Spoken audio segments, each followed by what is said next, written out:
Hi everyone! So I was lucky enough to get to play with the test build for the upcoming Inzoi update, so here is everything new that I discovered. Starting off, the lobby is looking amazing, and really sets the feel for what's to come.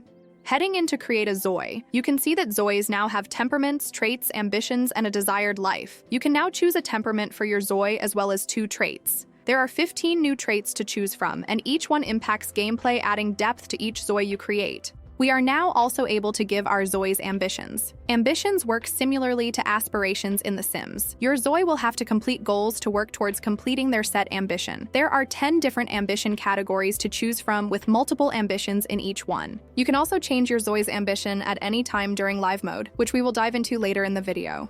You can also still optionally choose a desired life for your Zoi too. With temperaments, traits, ambitions, and desired life, your Zois really do feel unique now, and from my experience, it really does make playing with different Zois feel like a different experience. The team also added this new Halloween studio background, which I'm in love with. They also added heaps of new content for your Zois. Starting off, we have a new Zoi preset as well as a few new balding hairs. We have 3 new Halloween-themed face paints. We have 2 new sets of lashes, and I believe these brows are new too. They have also added loads of new makeup options, including new makeup presets with almost 30 presets to choose from. There are 3 new highlighter options, some new blush options, 3 eyeshadow options, new eyeliners, and 3 new lipsticks. We are also getting a bunch of new accessories, including eyebrow piercings and lip rings, new Halloween nail sets, rings, bracelets, and necklaces. There are even more items added to create a Zoi, such as Halloween costumes and pumpkin heads. However, these must be unlocked through gameplay first. Now heading into build mode, we have a lot of new content.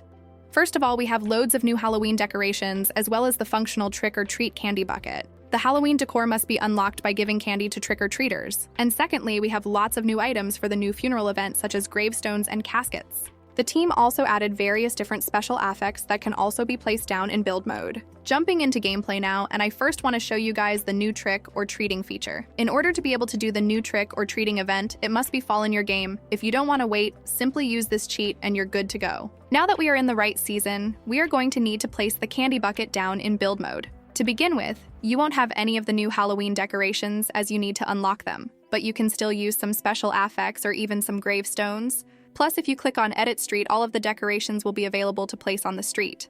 Now simply have your Zoi fill the bucket and wait. The trick-or-treater usually comes at 5 p.m. A cute little kid will come along in their costume, and then you can either give them some candy from the bucket, or if you have any candy in your inventory, you can give them that. Once you have given them candy, you will unlock 1 Halloween decoration. During the time I played, only 1 trick or treater came to my Zoi's house, but because they stay a while, I was able to unlock multiple decor items by repeatedly giving the same kid candy. Pumpkins are now a new harvestable crop in the game. You can purchase pumpkin seeds at the farmer's market and plant them to grow your own pumpkins. You can also purchase pumpkins from Pocket Market as well as new candy too. With the new pumpkins, you can actually make a few new pumpkin dishes like a pumpkin pie that serves multiple servings. You can also have your Zois carve pumpkin heads at the workbench, and these pumpkin heads can actually be worn. Now let's move on to ghosts. Now when your Zoi passes away, you get the option of playing with them as a ghost. I know so many life simmers really wanted occults in Inzoi, and ghosts are a lot more than just a see-through Zoi. Ghosts have exclusive quests to complete as well as having ghost abilities. I think ghosts are a fun feature, so I won't spoil too much for you. Now, as somebody who loves family gameplay, this next feature might just be my favorite. We finally have funeral events in the game. Now when a Zoi in your household passes away, the Zois left behind will receive this text message from their phone talking you through what to do next.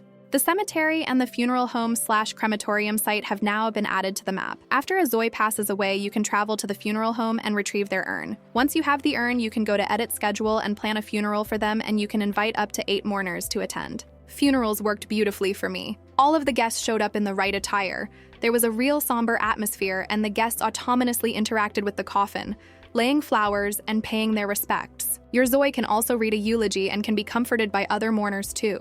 Once the funeral is over, you can choose to either keep the urn or place it in a gravestone at the cemetery, where you can come and visit to pay your respects. There have also been a few new interactions added between Zois. First of all, there are new sofa interactions for your Zois, such as sitting and chatting together, laying on another Zoi's lap, as well as various others. I'm so pleased to see more physical interactions added to the game because they were seriously lacking before. There are also a few new baby and toddler interactions. Your Zoi can now feed a newborn formula. They will actually lift them from the crib and feed them. They can also smell the baby, and each interaction affects your Zoi's mood. Newborns also have a few new solo interactions such as babbling, extending their arms, and suckling on their fingers. Your Zoi can also now help to stretch their toddler's legs and feed them a little snack. Zois can now form groups and do group activities with other Zois such as working out or dancing, which has been highly requested.